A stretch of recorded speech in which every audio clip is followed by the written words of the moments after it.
Welcome to you all. We are in the same series, or that series is How to Speak. So, listen. Today we will learn negative interrogative of shall be or will be with action. क्या होता है negative interrogative? देखते हैं. Negative interrogative वैसे sentence को कहेंगे जिसमें प्रश्न के साथ नकारात्मकता का भी सेंस होगा. कैसे होगा वो भी देखेंगे. बस मैं ये बता दूं, नेगेटिव इंटेरोगेटिव में आपके प्रश्न के साथ साथ नकारात्मकता का भी सेंस आता है. क्या होता है, स्ट्रक्चर कैसे होगा, अभी देखते हैं. So listen, there is one structure and nothing I did in this structure. I did only one thing, और वो है नॉट को ऐड किया गया है इंटेरोगेटिव के स्ट्रक्चर में. क्या था इंटेरोगेटिव का स्ट्रक्चर? जो भी था उसमें सिर्फ नॉट का ऐड किया गया है. अगर नॉट हटा दें तो ये इंटेरोगेटिव हो जाएगा, और नॉट को ऐड कर दें, और नॉट नहीं, ये नॉट है, नॉट को ऐड कर दें तो ये नेगेटिव इंटेरोगेटिव हो जाएगा. स्ट्रक्चर क्या है? शेल और will, subject not plus be, and then after be I N G and other words. तो ये था अपना स्ट्रक्चर. और अभी देखते हैं इसका एग्जाम्पल. एग्जाम्पल क्या है? Will you not be reading. क्या है will you not be reading? क्या तुम नहीं पढ़ते रहोगे? लिसन, मैंने क्या बोला था? निगेटिव सेंटेंस में, सॉरी इंटेरोगेटिव सेंटेंस में नेगेटिव का अगर सेंस आ जाए तो वो नेगेटिव इंटेरोगेटिव होता है. ये सेंटेंस है will you not be reading, मतलब क्या तुम नहीं पढ़ते रहोगे. ऐसा नहीं है कि क्या तुम पढ़ते रहोगे. अगर ये क्या तुम पढ़ते रहोगे होता तो ये होता इंटेरोगेटिव, लेकिन ये है क्या तुम नहीं पढ़ते रहोगे, तो ये हो गया नेगेटिव इंटेरोगेटिव. क्लियर है? वहीं दूसरी ओर आप देखें तो यहाँ पे एक इमेजिंग वर्क लिखा हुआ है. इसके लिए आपको पहले वीडियो की ओर चलना चाहिए, जो इसके पहले की वीडियो थी. Okay, there is another example and that example is will Rahul not be playing tomorrow. मैं फिर बता दे रहा हूँ, I am repeating once again the same example. Will Rahul not be playing tomorrow. यहाँ पे सिर्फ नोट का ऐड किया गया है, बाकी वो इंटेरोगेटिव का पार्ट है. क्या राहुल कल नहीं खेलेगा? और उसके बगल में एक फ्यूचर प्लान है. ये why future plan is there, for that there is need to follow the previous video of this lecture. On the other hand, there is another example. Shall I not be doing the same mistake which you had done 2 years before? मैं क्या बोल रहा हूँ? क्या मैं वही गलती नहीं करूँगा जो आपने 2 साल पहले की थी?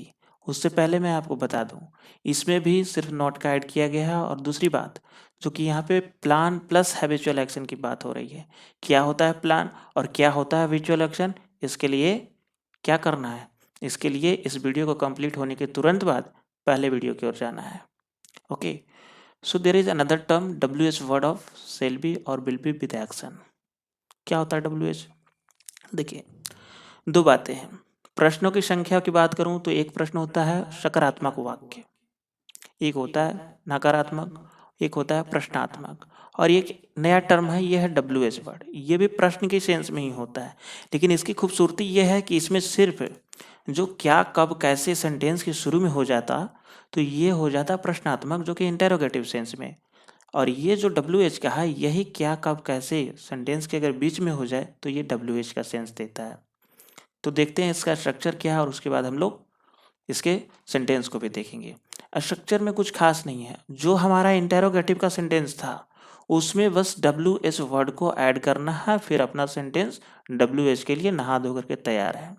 क्या है सेंटेंस? सेंटेंस यहाँ पे देखेंगे तो एक सेंटेंस मिला है आपको, why will you be waiting for him. अब ध्यान देना, यहाँ पे मैंने क्या बताया कि जो अपना इंटेरोगेटिव है उसमें WH वर्ड को ऐड करना है.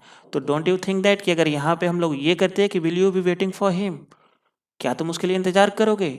अब ये सेंटेंस हो रहा है कि तुम उसके लिए क्यों इंतजार करोगे. मैंने क्या किया? सिर्फ वाई WH वर्ड को इंटेरोगेटिव में ऐड किया है. और एक बगल में आप देखें तो यहाँ पे दिख रहा है future plan and temporary in future. What is it? There is need to follow the previous one. On the other hand, there is another example, और that example is how shall I be playing football. ये खुद से बोल रहा है, किसी दूसरे से बोल रहा है कि मैं फुटबॉल कैसे खेलूंगा. कुछ खास नहीं है. क्या मैं फुटबॉल खेलूंगा? shall I be playing football. how shall I be playing football. why shall I be playing football. when shall I be playing football. what is this? This is all about addition of, sorry, addition, yeah, it can be say addition of WH or interrogative. Then after your sentence is complete for WH sense. On the other hand, there is imagination in the future. क्या होता है ये? कैसे होता है ये, इसके लिए कुछ खास नहीं करना, इस वीडियो को कंप्लीट करने के बाद इसके प्रीवियस वीडियो को कंप्लीट करना है। वहीं तीसरी एग्जांपल की ओर देखें तो मैं इतना बता दूं आपको कि ये भी आपका इंटेरोगेटिव है, बस WH वर्ड जो कि वेन का इस्तेमाल किया गया है। क्या है? When will they B committing the same mistake? Listen, it will be easy for you all also. Once you'll start to understand and start to speak, and then after it will be very easy. So there is one other term also, and that is what? Habitual action in the future.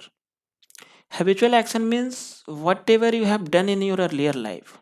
ये क्या कह रहा है कि वे वही गलती कब करेंगे, मतलब वो पहले कुछ गलती ऐसा करते थे और किसी ने इंतजार कर रहा है कि वही गलती वो कब करेंगे, और जब वही गलती करेंगे तो फ्यूचर की बात होगी, क्योंकि किया तो नहीं है, करने वाले हैं या करेंगे, तो वैसा सेंस के लिए हम लोग WH वर्ड को फॉलो करते हैं। यही अब है WH negative of shall be और विल बी। इसके लिए मैं बस इतना बता दूं कि जो अपना नेगेटिव इंटेरोगेटिव का स्ट्रक्चर था उसमें WH वर्ड को ऐड करना है और उसके बाद अपना सेंटेंस कंप्लीट हो जाता है नेगेटिव स्ट्रक्चर के लिए, वो भी WH का। देखो स्ट्रक्चर यहाँ पे साफ है, WH प्लस शैल या will subject, then after not, be plus VING and other words. तो क्या था, पूरा का पूरा कमांड अगर आपका इंटेरोगेटिव पे है तो आप नेगेटिव इंटेरोगेटिव WH नेगेटिव पूरा को आप कवर कर पाएंगे। क्लियर है? और अब आपकी बारी है सेंटेंस को फ्रेम करने की और कमेंट बॉक्स में लिखने की।